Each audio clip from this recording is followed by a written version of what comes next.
Dia, meu querido aluno, seja bem-vindo a mais uma videoaula, a mais uma resolução FUVEST 2015, questão 45, a questão do projétil que foi lançado à beira de um penhasco.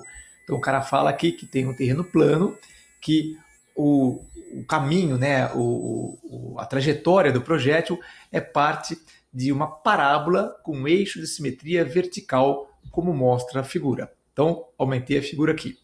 Aí ele fala que o ponto P é o pé da perpendicular traçada pelo projétil em todos os momentos dessa trajetória, né? E começa a colocar os valores, que ele percorre 30 metros, etc., ele sobe 200 metros. Pois bem, para que esses valores sejam úteis, que eu possa utilizá-los na hora de começar a modelar a minha parábola, eu preciso definir aonde eu vou colocar o meu eixo cartesiano, meus eixos x e y, tá? Aonde que eu vou colocar isso aí? Porque conforme você coloca em determinada posição, eu tenho que adaptar os valores para ficarem de acordo com a nossa origem, tá? Pois bem, se você já acompanhou outras resoluções dessa questão, se você já viu resoluções de cursinho, outros vídeos aí, você vai ter visto que o pessoal colocou o eixo aqui, ó, exatamente acompanhando o ponto de partida. Então o eixo Y estaria exatamente aonde ele foi lançado, tá? O que não é uma má escolha, de forma alguma. Que isso? É uma escolha muito bem, até uma escolha bastante óbvia, porque se você está começando aqui, que tal o zero ser aqui?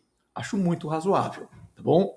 Mas eu quero te mostrar como que é uma escolha que seja conveniente, tá? Pode facilitar as suas contas, pode diminuir o tempo que você gasta no problema e pode mudar a parte prática, quer dizer, o que você tem que fazer. Claro que a parte teórica é a mesma, né? A maneira de agir, ela não muda, não tem como mudar, mas a parte prática, a parte operacional, ela sim pode ficar mais fácil ou mais difícil conforme você faça uma escolha mais conveniente ou menos conveniente. Então veja só, ele está falando que tem esse eixo de simetria vertical. E você sabe, você conhece uma parábola, sabe que o eixo de simetria fica exatamente onde passa o vértice, tá? Eu vou colocar o nosso eixo cartesiano exatamente nessa posição. O y vai ser exatamente o eixo de simetria. Isso é vantajoso porque toda parábola que tem como eixo de simetria o eixo y não tem o termo em b. E, portanto, eu preciso de menos coisa para fazer a minha parábola, para modelar a minha parábola. Menos informação, mais rapidez, tá certo? Então, com isso, eu colocar meu eixo exatamente aqui, tá bom? Claro que eu tenho que ter o cuidado de adaptar os valores que foram colocados à minha escolha, tudo bem? Então, vamos ver como é que fica? Então, olha aqui, ó. Ele fala que a altura máxima do projétil é de 200 metros acima do terreno. Nesse caso, então, o 200 vai ser exatamente onde cruza o meu eixo Y, tá? Esse é o termo independente. Isso é uma facilidade nossa. Ok. O que mais que ele fala? Ele fala também que a distância percorrida por P, ou seja, pelo ponto, né, que é a perpendicular traçada a partir do trajeto, a partir do instante de lançamento, ou seja, a partir desse ponto aqui, até o máximo é de 10 metros. Então, desse ponto até chegar onde eu coloquei meu eixo, são 10 metros. Note o seguinte, como o meu eixo é a origem, eu tenho que considerar essas distâncias que estão antes do eixo como negativas. Então, se aqui tem 10 metros, esse ponto aqui vai ter que ser o menos 10 para mim. Ficou claro isso para você? Veja, eu percorro 10 metros, mas como o meu eixo está orientado para o outro lado, eu estou na parte negativa do eixo, então essa é a posição menos 10, tá? Aí ele falou outra coisa. Ele fala que o projétil percorre 30 metros desde o instante de lançamento, ou seja, desde o meu menos 10, até a hora que ele cai no chão, esse ponto aqui. Então, se eu andei 30, menos 10 com 30, dá 20. Então, 20 é esse pontinho. Agora, veja que bacana que é esse ponto. Esse ponto é uma das raízes da equação quadrática, é um zero da função quadrática que eu estou modelando. Então, aqui é um dos pontos onde ele cruza o meu eixo x. Como o meu eixo de simetria ele é um eixo que passa pelo eixo y, ele tem uma simetria em relação ao eixo y, eu sei que a outra raiz, o outro zero dessa função é quem está do lado de lá, no menos 20. Então, olha aqui é mais 20, aqui é menos 20. Como eu sei isso? De novo, o meu eixo de simetria é o eixo y. Então, eu tenho essas facilidades. tá joia? Então eu sei que a minha parábola, claro que ela não está desenhada, mas ela poderia estar desenhada, ela existe matematicamente, ela passaria então do menos 20, sobe, sobe, sobe, vai para 200 e chega aqui no 20, ok? Muito bem. Então com isso eu coloquei as informações dadas com o meu eixo sendo a referência, tá? Ok. E a pergunta do problema?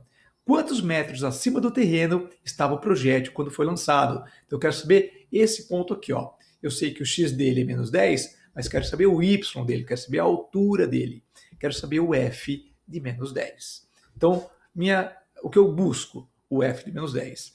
Como é que eu vou obter isso daí? Modelando essa função, sabendo qual é a lei dessa função quadrática. Vamos fazer isso? Então, vamos lá. Primeira coisinha, tá? O que nós temos de informação útil sobre essa parábola? Que os zeros dessa função é o número menos 20 e o número mais 20, as raízes da função, o menos 20 e o mais 20. Por que isso é útil? Você tem que lembrar como é a forma fatorada da função quadrática. Lembra disso? Importantíssimo para fazer a modelagem das parábolas. Então, forma fatorada, ela é A, o que é esse A? É o coeficiente do x quadrado, tá? A que multiplica x menos uma raiz, né? X menos um zero, que multiplica x menos a outra raiz, o outro zero. Então, x1 e x2 são as raízes da função, são os zeros dessa função.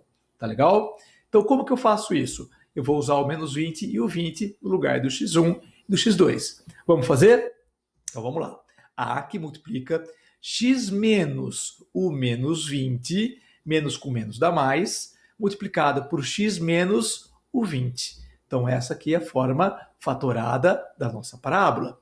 Vamos fazer algumas continhas? Então, se eu fizer esse produto da soma pela diferença, eu vou ter o quadrado do primeiro menos o quadrado do segundo, x quadrado menos 400. Agora faz a distributiva, ax quadrado menos 400a. Tá legal? Esse é o termo independente, menos 400a. Você tem que saber também que o termo independente é aonde cruza o eixo y, e no nosso caso vale 200. Então, se menos 400a é 200, isola o a, passa o menos 400 dividindo, você descobre que o a vai ser menos meio. Se o a é menos meio, o que faltava para eu acabar a modelagem da minha função está pronto. Como assim? Olha, ax quadrado. Então, menos meio x quadrado. Menos meio x quadrado é menos x quadrado sobre 2. E aqui é o 200, que nós já sabíamos que é onde cruza o eixo y. Então, esta é a nossa função quadrática modelada para o eixo de simetria exatamente no eixo y. Você, mas ficou diferente da outra que eu vi ali. Exato. Quando você muda o seu eixo, você muda os números que vão aparecer, tá bom? Você muda sim, porque eles dependem de qual é o eixo de referência. Então, é isso mesmo. Por isso que eu falei, a escolha que eu fiz, ela foi pensada para que não tivesse o termo em B, o bx. Perceba aqui, ó, x quadrado e o termo independente, tá certo? Então, me dá menos trabalho de obter essas informações. É mais rápido de você terminar essa parte da modelagem. Agora que eu tenho ela pronta, lembra que eu precisava do f de 10 e menos 10? Então eu vou calcular. Pega, coloca o menos 10 no lugar de x, então vai ficar menos o menos 10 ao quadrado sobre 2, mais o 200. E aí faz a continha numa boa, né? Quanto vai dar isso aqui? Olha, menos 10 ao quadrado é 100. Menos 100 sobre 2, menos 50. Menos 50 soma com 200, 150. Resposta do exercício, item D. Tá bom? Não é um exercício fácil, é um exercício simples, mas é um exercício que dá para você fazer numa boa, se você está estudando, se você está se capacitando, se você está, assim, treinando e tendo desenvoltura nesses assuntos que são muito frequentes na FUVEST, né? Funções, a gente sabe que sempre aparece. Não adianta você ir fazer uma FUVEST sem saber funções quadráticas, funções afins, você tem que saber esse tipo de coisa. E quando você tem técnicas mais apuradas, você consegue fazer o quê? Resolver em tempos menores. Então você consegue fazer com que a tua prova, o conjunto delas, 90 questões, não excedam o tempo que você tem que fazer a prova. Isso é muito importante. Não adianta fazer a prova inteira de matemática, demorar 6 horas para fazer e falar, não fiz o resto, não sei o quê. Isso não adianta nada, tá bom? Muito bem. Então, é isso aí. Espero que você tenha gostado. Se você gostou, dá um joinha, clica no like, clica no gostei e inscreva-se no meu canal. Inscrevendo no meu canal, você já sabe, não é? Qual que é a vantagem de você estar inscrito? Sempre que eu colocar uma nova aula, você vai ser avisado, você vai ser notificado, você vai saber que o Eloy colocou uma nova aula, vamos lá assistir, vamos lá, vamos lá. Preparação total para os vestibulares de final de ano. Tá joia? Então é isso aí. Qualquer coisa, estou à disposição nos comentários. Fique com Deus. Até o nosso próximo vídeo.